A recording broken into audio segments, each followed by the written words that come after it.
Hello, photo students. Happy Friday. We are at the end of week 7 and we are going to learn a new tutorial in Photopea, how to use the clone tool. In Photoshop, it's the clone stamp tool. And we are going to start off by reminding ourselves that to be prepared for today, you were to go to Friday slides in week 7 and find your files that you will need. Once you learn the skill set, you can apply this to any of your files at home for practice. But this is just for today so we can get through this together and work through it together.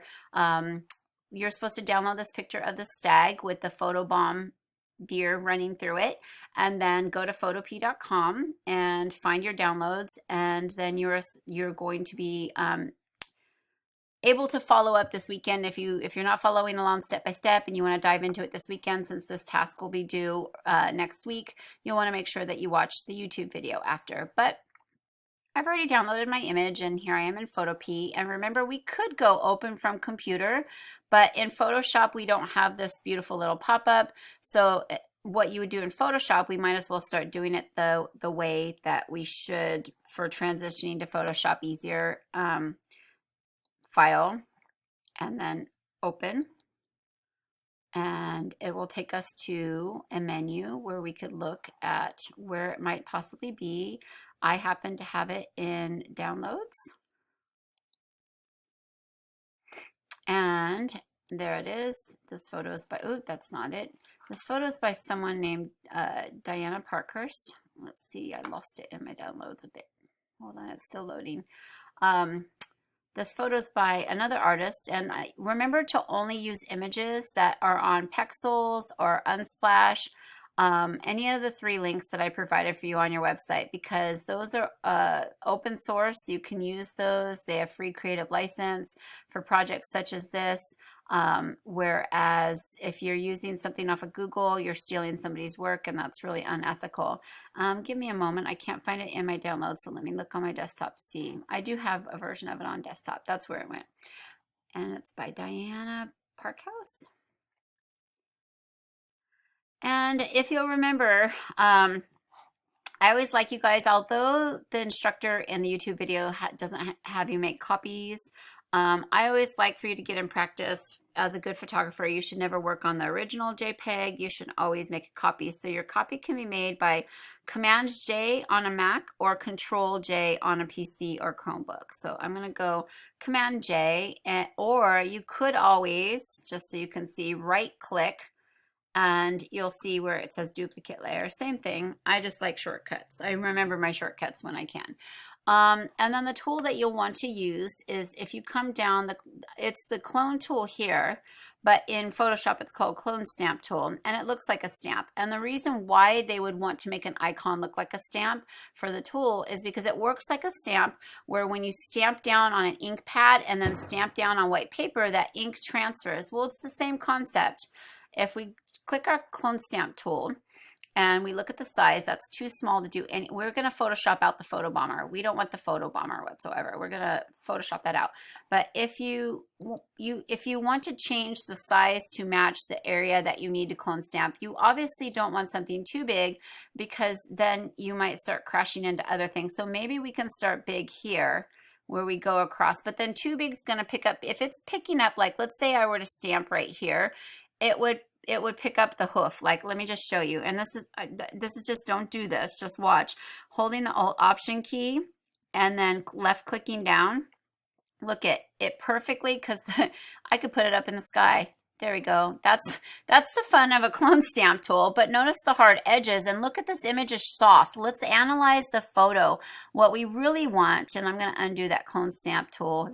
Come on. Oh, it won't do it till I clone stamp something new, I think. Let me re-click on it. There. No, it just wants to hold on to that hoof.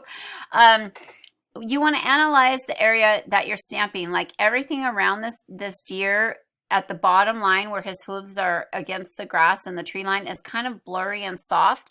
And if we pick up too much of the rocks below it, it will look like a pattern. Like specifically, look, those rocks would repeat. That's a sure sign of photoshopping. When you've got an area that looks repetitive, you know, especially even in the tree line, like look at the light breaking through the trees. Like if I copy that area and keep going, it's going to keep repeating that area. So you've got to kind of sample carefully. So let's go ahead and I'm going to clone stamp a new area. First of all, I'm going to make my clone stamp tool smaller. And I don't want 100% hardness because this isn't a fence. It's not a building. It's a soft, grassy area in the very background. So I'm going to make it a little bit soft. And you can tell it's soft because look at the difference in edges. It's like a little fuzzy edge.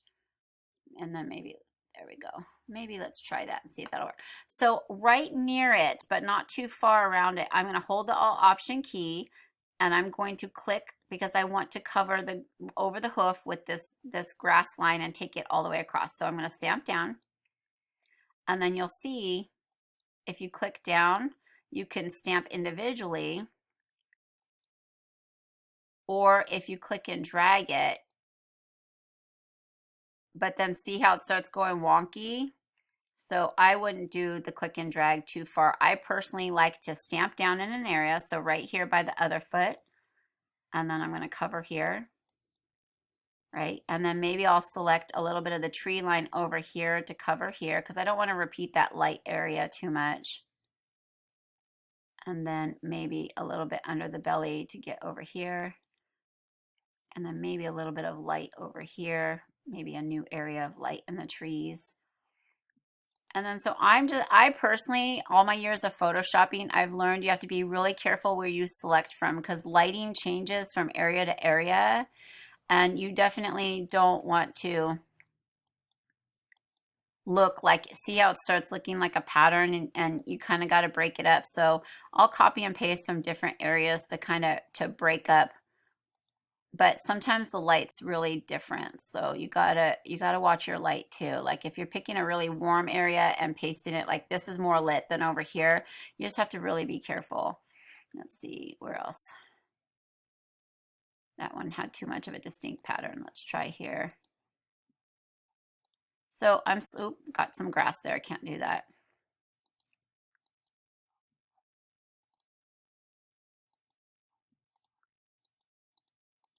Okay, and then let's see, I'll pick from over here. So I'm slowly getting this to look a little bit more normalized. Yeah, you just have to really be careful it doesn't look too, so sometimes you have to go back and pick a different area, and sometimes you got to make your brush smaller. Oops, I got the leg on that one. Let me try over here. Okay. Oops. So I'm kind of, and you can make the opacity too. Like look at this over here. You can make the opacity. Let me clip these trees and show you. Like look at how light that is. So sometimes to make things look more blended, you can change the opacity tool. So that way, like you've got these little, see how I'm clicking into this light area and I'm adding some areas of light so it doesn't just look like a wall of trees. Like you can use the opacity tool to fake some things out too, okay? So let me finish getting Mr. Deer. Oops. Opacity back up, Fitchhorn, opacity back up. But as I'm getting closer to the other deer over here, you want to maybe zoom in. So remember that's Command plus or Control plus, or you can use over here the zoom tool to the left. It looks like a magnifying glass, or click Z. So we can really get in there and see what we're doing. So again, clone stamp tool. I'm going to lower the pixel size so that way maybe a little bit bigger. If you get too close to another object, it'll copy that object, and I would mark you down for that technically. So, see, I'm kind of seeing the side of the deer there. That's a no-no. Let's see if I can make this a little bit smaller. Maybe kind of small, but maybe it'll do the job.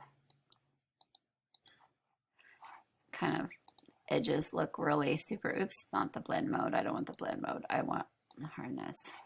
Yeah, because it's kind of, I don't like the really firm edges. maybe I'll do, yeah, I'll just leave that for now. You could see, if you zoom in, you can also see where you're making your mistakes and where you've got weird stuff. That's a sure sign of photoshopping. But now, watch this.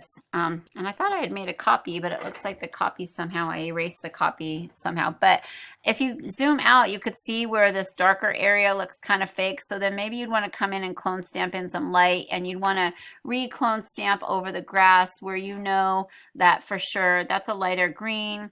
So then you want to like make sure it doesn't look fake. But see how I picked up a piece of rock over there, and that would look really fake if you've got a rock repeating itself every couple of spaces. So I just like to kind of stamp around and kind of restart blending it a little bit more naturally, so that way you get a little bit of variety. I'm trying to find some different colored areas to kind of lighten up this area. Maybe pull some green in there. Okay, so you can see it's starting to look more normal. Still an expert person in photography can tell photoshopping, but for your guys' sake, for a fun project, that's how you get rid of people in photos. There's some experts that can, and that's why you can't trust everything you see in the news and media, because people actually like manipulate nowadays. Like they never used to have this problem. Back in the olden days, the news was the news, and when you printed photos, that's what they were, and there was evidence, and now you don't know what's been altered. But then likewise, check this out. You can also, you can not only use the clone stamp tool to erase things, but I like to add things too. Like if you wanted to really be freaky and show, like maybe I'm gonna give the deer extra horns maybe. Let me amp up, watch this. So I'm holding the Alt Option key and left clicking down, and then like, I don't know, you can add, that might not work so much, but you could see where you could really have some fun with this, where maybe even if you have, I know, let's have the floating head of the deer in the woods, like it's like ghost deer or something. Watch this. Okay. Okay, like, hi, I'm Mr. Deer. Like, you can be ridiculous. And if you know where I'm going with this, this is going to be part surrealism. Like, this is part of that, like, coming up with a ridiculous landscape. The files that I have saved for you guys for the project, I'll show you. We're going to have floating cats and tacos and burritos in outer space with shooting rainbows out of eyes and stuff. But, you know, there's other options, but that's my favorite option.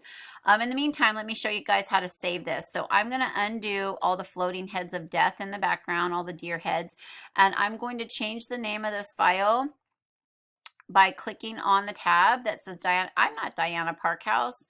I am last name, first initial, underscore. What task number was this? I think it was task 6, and it was clone tool.